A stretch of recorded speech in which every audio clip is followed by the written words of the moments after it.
اعوذ باللہ من الشیطان الرجیم بسم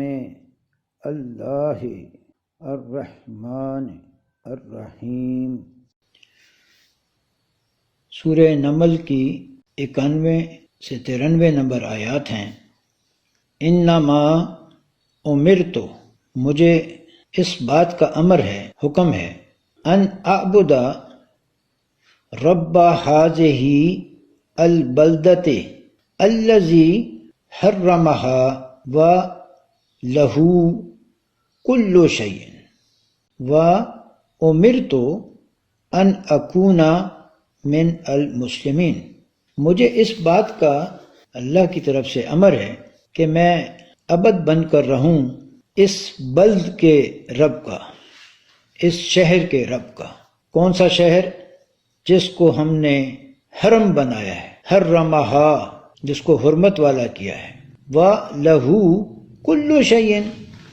اور اسی کی ہے ہر چیز، وَأُمِرْتُ، اور مجھے یہ بھی امر ہے، اللہ کا حکم ہے کہ میں مسلمین میں سے رہوں، ان لوگوں میں سے ہوں جو اللہ کی بات کو مانتے ہیں، جو اللہ کی بات پر چلتے ہیں، جو اللہ کے لیے فرما بردار ہیں۔ نیکسٹ آیت ہے وَأَنْ أَتْلُوَ الْقُرْآنَ، اور یہ کہ میں تلاوت کروں قرآن کو، جیسے میں اللہ کی آیات قرآن سے آپ کے سامنے بیان کر رہا ہوں تو میں اللہ کی آیات کو تلاوت کر رہا ہوں، یہ کہ میں تلاوت کروں قرآن کو۔ فَمَنْ اهْتَدَى فَإِنَّمَا يَهْتَدِي لِنَفْسِهِ، اب جو کوئی بھی اس قرآن کے ساتھ ہدایت اختیار کرے گا، اپنے راستے کو اس قرآن کے ساتھ اختیار کرے گا، تو اس میں اسی کی ذات کا اپنا فائدہ ہے۔ وَمَنْ ضَلَّ، لیکن جو کوئی اس قرآن کے ساتھ راستہ نہیں اختیار کرتا، فَقُلْ إِنَّمَا أَنَا مِنَ الْمُنذِرِينَ، تو پھر اس کو سمجھا دو کہ میں تو صرف منذرین میں سے ہوں۔ وَقُلْ الْحَمْدُ لِلَّهِ، یہ آیات محمد صلی اللہ علیہ وسلم پہ ہی نازل ہوئی اور اللہ انہی کو اپنی اس وحی کے ذریعے فرما رہا ہے کہ ان کو واضح کر دو، ان کو بتا دو، اور اس قرآن میں پھر یہ وضاحت ہو گئی ہے جو ابھی ہم تلاوت کرتے ہیں کہ حمد جو ہے وہ صرف اللہ کے لیے ہے، کسی اور کی حمد نہیں کی جا سکتی، اس کی حمد میں کسی کو شریک نہیں کیا جا سکتا۔ سَيُرِيكُمْ آیَاتِهِ، سو ان قریب وہ دکھا دے گا تم کو اپنی نشانیاں، فَتَعْرِفُونَهَا، جن کو تم پہچان لو گے، جن پر تم ریئلائز کر لو گے، ریکگنائز کرو گے، سمجھ آ جائے گی تم کو کہ جس نے اس قرآن کے ساتھ ہدایت اختیار کی اس کو بھی سمجھ آ جائے گی، اور جس نے اس قرآن کے ساتھ راستہ نہیں اختیار کیا، اللہ کی بات نہیں مانی، اس کے سامنے بھی حالات آ جائیں گے، جس طرح کہ اس سے گزشتہ بیان میں ہم نے ذکر کیا سورہ المائدہ کی 51 سے 56 نمبر آیت تک، کہ جو لوگ اللہ کے سوا، اللہ کو چھوڑ کر، جن لوگوں نے یہود و نصارہ کو اپنا اولیاء بنایا، جس سے اللہ نے ان کو منع کیا، تو اس کا بھی انجام ان کے سامنے آ جائے گا، اور آ گیا ہے، وہ دیکھ رہے ہیں اس عذاب میں، وہ تمام لوگ مبتلا ہیں، سمجھ نہیں آ رہی۔ اب اس کی قرآن سے اس چیز کی وضاحت ہو رہی ہے تو ابھی وہ سمجھ جائیں گے اس چیز کو، پھر وہ نادمین ہوں گے اس پر۔ یہی ہم نے گزشتہ آیات میں بات سمجھائی بھی تھی اور سمجھی بھی تھی۔ وَمَا رَبُّكَ بِغَافِلٍ عَمَّا تَعْمَلُونَ، اللہ فرما رہا ہے کہ تمہارا رب جو ہے وہ تمہارے اعمال سے غافل نہیں ہے، کہ تم نے جو رنگ اختیار کیا ہے، اللہ کو چھوڑ کر یہود و نصارہ کو اپنا اولیاء بنایا ہے، تمہارے اعمال سے وہ غافل نہیں ہے۔ یہاں پر سورہ نمل ختم ہوتی ہے، یہ اس کی آخری آیت ہے۔ اس کے بعد سورہ قصص ہے، اور سورہ قصص کی ہم 4 نمبر آیت کو مزید دیکھتے ہیں، اس سے ہم مزید اپنے لیے رہنمائی حاصل کرتے ہیں، جیسے کہ سورہ جاثیہ کی 20 نمبر آیت میں اللہ نے فرمایا ھذا بصائر للناس، کہ یہ بصیرت ہے، بصارت ہے انسانیت کے لیے، تمام انسانوں کے لیے، تو تمام دنیا کے انسان اس سے بصارت حاصل کریں۔ یہ ایک ایک لفظ پوری پوری تاریخ ہے، قانون ہے۔ تو 4 نمبر آیت ہے اِنَّا فِرْعَوْنَ عَلَا فِی الْأَرْضِ، کہ فرعون جو ہے وہ زمین میں علا بنا ہوا ہے۔ جیسے ہم نے اس کی نشاندہی کی کہ اس دنیا میں اس وقت امریکہ جو ہے اس کا کردار علا کا ہے، اس نے اپنے آپ کو علا بنا لیا ہے، اس نے اپنے آپ کو الہ بنایا ہوا ہے، الوہیت کا دعویٰ کیا ہوا ہے، اس نے ربوبیت کا دعویٰ کیا ہوا ہے۔ یہ وہ فرعون ہے، اور اس کی افواج بغیر حق دنیا میں ہر طرف چڑھائی کرتی ہیں۔ اس آیت کا دوسرا حصہ جو ہے وہ بھی بہت اہم ہے کہ فرعون تو امریکہ میں بیٹھا ہوا ہے، لیکن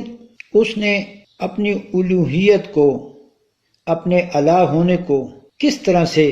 دنیا میں قائم کیا ہوا ہے۔ اس کے لیے ہم نے اللہ کی یہ آیت جو اللہ نے ہمیں اپنی بصارت سے سمجھایا کہ دأب آل فرعون، اس نے اپنے نظام کی داب جو ہے وہ دنیا میں ہر جگہ پر لگائی ہے، اور اس داب سے وہ دنیا کے نظام کو اقوام متحدہ کے ذریعے کنٹرول کر رہا ہے۔ دنیا کی معیشت کو اس نے اپنے ہاتھ میں رکھا ہوا ہے۔ اور اس آیت کا جو دوسرا حصہ ہے وَجَعَلَ أَهْلَهَا شِيَعًا، کہ اس نے دنیا کو تقسیم کیا ہوا ہے، شیعاً کر دیا ہے، ٹکڑے ٹکڑے کیا ہوا ہے۔ تو جس طرح کہ ہم نے پہلے اس بات کو سمجھا کہ آل فرعون، یہود اور نصارہ اور ہمارا پاکستان، تو ہمارے پاکستان میں امریکہ نے یہ داب، ایک داب جمہوریت کی لگائی ہے، اور جمہوریت کے ذریعے یہاں پہ جو لوگ رہتے ہیں زمین کے اس حصے میں، ان کو ٹکڑے ٹکڑے کیا ہے، ان کی خواہشات کو ان کے لیے مزین کر کے دکھایا ہے، اور ان کے مسائل کا حل ان کو جمہوریت میں اس کی زینت دکھائی ہے کہ تمہارے مسائل صرف جمہوریت سے حل ہو سکتے ہیں۔ دوسری طرف آل ابراہیم ہے، ملت ابراہیم ہے۔ کسی نبی نے اپنی اتباع کرنے والے لوگوں کے ٹکڑے ٹکڑے نہیں کیے۔ ملت ابراہیم میں سورہ آل عمران کی 103 نمبر آیت ہے وَاعْتَصِمُوا بِحَبْلِ اللَّهِ جَمِيعًا، تم سب مل کر اللہ کی حبل کو، اللہ کی رسی کو، اللہ کی کتاب کو مضبوطی سے پکڑو، مل کر جمیعاً، وَلَا تَفَرَّقُوا، اور تم نے فرقے نہیں بنانے، ٹکڑے ٹکڑے نہیں کرنا، فرق نہیں پیدا کرنا۔ تو دوسری طرف فرعون وَجَعَلَ أَهْلَهَا شِيَعًا، وہ اپنے نظام کو ایسے قائم کر رہا ہے کہ اس نے کیا ہوا ہے کہ وہ لوگوں کو شیعاً کرتا ہے، ان کے گروپس، ان کی پارٹیاں جس طرح سے بھی ان کی تقسیم ہو سکے، ان کو ڈیوائیڈ کر سکے، ان کی ٹکڑے ٹکڑے کر سکے، ان کو ایک دوسرے سے دور کر سکے، چاہے وہ نیشنلزم ہے، سیکٹیرینزم ہے، سیکولرزم ہے، کوئی بھی ازم ہے، وہ اپنی اس شیعان کی داب، آل فرعون کی داب لگاتا ہے وہاں پر، اور اس کو اس طرح سے تقسیم کرتا ہے۔ جبکہ اللہ اپنے دین کو قائم کرنے کے لیے یہ حکم بتا رہا ہے سورہ شورا میں۔ سورہ شورا 42 نمبر سورت ہے، اور اس کی 13 نمبر آیت سے شرع لکم من الدین، راستہ تمہارے لیے، شریعت تمہارے لیے دین میں، ما وصا بہ نوحً، جس کا ہم نے وصا کیا تھا، حکم دیا تھا، جس کے ساتھ ہم نے نوح کو، وَالَّذِی أَوْحَیْنَا إِلَیْکَ، اور یہ وہی شریعت ہے جو ہم ابھی وحی کی ہے تمہاری طرف، یعنی وہی شریعت محمد رسول اللہ صلی اللہ علیہ وسلم پر وحی کی گئی ہے۔ وَمَا وَصَّیْنَا بِهِ إِبْرَاہِیمَ، اور اسی کے ساتھ ہم نے حکم دیا تھا ابراہیم کو، وَمُوسَىٰ وَعِیسَىٰ، اور موسیٰ علیہ السلام کو اور عیسیٰ علیہ السلام کو، کیا تھا؟ ان اقیموا الدین ولا تتفرقوا فیہ، کہ تم قائم رکھنا دین کو اور اس میں تفرقہ نہیں کرنا۔ سو دین کا قیام کیسے ہے؟ وَاعْتَصِمُوا بِحَبْلِ اللَّهِ جَمِيعًا وَلَا تَفَرَّقُوا، جیسے سورہ آل عمران کی 103 نمبر آیت میں۔ سورہ شورا کی 13 نمبر آیت میں اسی سے آگے ہے کبر علی المشرکین، بہت بڑی ہے یہ بات اوپر مشرکوں کے، کو بہت برا لگتا ہے، یہ بہت گراں گزرے گی مشرکین کے اوپر، وہ لوگ جن کے اندر شرک، ما تدعوہم الیہ، جس کی طرف تم ان کو بلا رہے ہو، کس کی طرف بلا رہے ہیں کہ دین میں تفرقہ نہیں کرنا، دین کو ٹکڑے ٹکڑے نہیں کرنا۔ اللہ یجتبی الیہ من یشاء ویہدی الیہ من ینیب وما تفرقوا، اور جو بھی تم تفرقہ کرتے ہو، الا من بعد ما جاءہم العلم، اس کے بعد کہ تمہیں یہ بات واضح ہو گئی، تمہیں یہ علم پہنچ گیا کہ دین کا قیام فرقہ واریت سے نہیں ہو سکتا، دین کو قائم کرنے کے لیے اللہ کی حبل کو تم نے مضبوط پکڑنا ہے سب نے مل کر۔ تو جو تم تفرقہ کرتے ہو اس بات کے سمجھ لینے کے بعد بھی، بغیم بینہم، تو وہ تمہاری آپس کی بغاوت کی وجہ سے ہے، ایک دوسرے کے اوپر چڑھائی کی وجہ سے ہے۔ اور ایک ریزن اس کا آگے بتایا ہوا ہے کہ ان الذین اورثوا الکتاب، کہ وہ لوگ جو کتاب کے وارث بنائے گئے، من بعدہم، ان کے بعد، لفی شک منہ مریب، وہ اس کتاب کے بیچ میں شک میں مبتلا ہیں، جس کو ذالک لا کل کتاب و لا ریب فی، اللہ نے کہا تو یہ ریب میں مبتلا ہے۔ اس سے آگے اللہ 21 نمبر آیت میں یہ وضاحت فرماتا ہے کہ یہ لوگ جنہوں نے مختلف فرقے بنا لیے، تو جو لوگ ان کے پیروکار ہیں ان کی رہنمائی اس سے بہت واضح ہو جاتی ہے ان کے لیے۔ ام لہم شرکاء، کیا ان لوگوں نے اپنے لیے کچھ ایسے شریک بنا لیے ہیں، کیا یہ ایسے لوگوں کی رہنمائی انہوں نے قبول کی ہوئی ہے، ایسے لوگوں کو اپنا انہوں نے رہنما بنایا ہوا ہے، شرعوا لہم من الدین، جو دین کے بیچ میں ان کو ایسا راستہ بتاتے ہیں، ایسی شریعت بتاتے ہیں، ما لم یعظم بہ اللہ، جس کی اللہ نے سرے سے کوئی اجازت نہیں دی ہوئی۔ تو وہ جو رہنما ہیں وہ ان لوگوں کے شریک ہیں، جیسے کہ سورہ یاسین کی ہم نے آیت پڑھی تھی، یہ سورہ یاسین کی 74 نمبر آیت ہے، وَاتَّخَذُوا مِن دُونِ اللَّهِ آلِهَةً، کہ ان لوگوں نے اللہ کے سوا اور اپنے لیے آلہہ بنا لیے ہیں، لَعَلَّهُمْ يُنصَرُونَ، تاکہ یہ ان سے مدد حاصل کریں، لا يَسْتَطِيعُونَ نَصْرَهُمْ، جبکہ وہ ان کی مدد کی کوئی طاقت نہیں رکھتے، استطاعت ہی نہیں رکھتے، وَهُمْ لَهُمْ جُنْدٌ مُحْضَرُونَ، یہ لوگ تو خود ہی ان کے لیے حاضر باش لشکر بنے ہوئے ہیں، یہ خود ان کی پارٹیوں کے، ان کے گروہوں کے ممبر بنے ہوئے ہیں، ان کی جماعتوں میں، ان کے حزب میں، ان کے مسالک میں، ان کی پیروی کے لیے یہ خود، چاہے یہ جماعتیں سیاست کی بنیاد پر ہیں یا مذہب کی، دین کی بنیاد پر ہیں، لیکن تقسیم تو مسلمان کی طاقت ہو گئی، ملت ابراہیم کو تو ٹکڑے ٹکڑے کرنے میں یہ کردار ادا ہو گیا، اللہ کی اس آیت کو تو جھٹلا دیا گیا،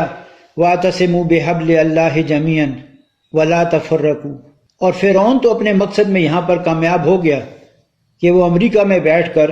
اور اس اپنی یہ جو داو لگائی ہے جمہوریت کی، اس نے اس سے تمام مسلمانوں کو یہاں پر ہمارے پاکستان میں ٹکڑے ٹکڑے کر دیا۔ جمہوریت کی بنیاد اکثریت پر ہے کہ جس طرف اکثریت کا وزن ہوگا وہ پلڑا بھاری ہوگا۔ لیکن سورہ انعام کی 116 نمبر آیت میں اللہ فرماتا ہے، وَإِن تُطِعْ أَكْثَرَ مَنْ فِي الْأَرْضِ، اگر تم نے اطاعت کی اکثریت کی جو زمین پر ہے، اگر تم زمین میں اکثریت کے کہنے پر چلے، یُضِلُّوکَ عَن سَبِیلِ اللَّہِ، تو وہ تمہیں اللہ کی سبیل سے ہٹا دے گی، علیحدہ کر دے گی، گمراہ کر دے گی۔ کیوں؟ ان یتبعون الا الظن، کہ وہ نہیں اتباع کرتے مگر اپنے ظن کی، وَإِنْ هُمْ إِلَّا يَخْرُصُونَ۔ اسی طرح اللہ نے فرقہ واریت کو شرک بیان فرمایا ہے۔ آپ سورہ روم کی 29، 30، 31 اور 32 نمبر آیت کا خوب تدبر کے ساتھ مطالعہ کریں۔ ہم اگلے بیان میں اس چیز کی وضاحت کریں گے انشاءاللہ کہ یہ مسلمانوں کا کسی بھی طریقے سے گروپس میں، فرقوں میں، پارٹیوں میں، جماعتوں میں، احزاب میں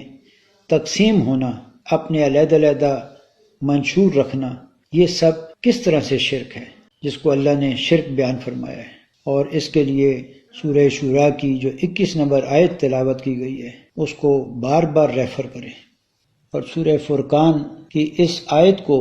73 نمبر آیت ہے، اس کو بھی یاد رکھیں کہ وَالَّذِينَ إِذَا ذُكِّرُوا بِآيَاتِ رَبِّهِمْ، کہ جب ان لوگوں کو نصیحت کی جاتی ہے ان کے رب کی آیات کے ساتھ۔ دیکھیں رب کی آیات میں کس کو شک ہے، لیکن رب خود ہی کہہ رہا ہے، اللہ نے خود ہی یہ آیت نازل کی ہے کہ جب لوگوں کو نصیحت کی جائے ان کے رب کی آیات کے ساتھ، یہ کہا جائے کہ تمہارے رب کی آیات ہیں یہ، لم یخروا علیہا صما وعمیانا، تو وہ اس پر بہرے اور اندھے بن کر نہیں گر پڑتے۔ تو ان آیات کو آپ قرآن کھول کے اپنے سامنے رکھیں، غور اور فکر کریں۔ ہم لوگ مزید کسی دھوکے کے متحمل نہیں ہو سکتے۔ فلا تموتن الا وانتم مسلمون۔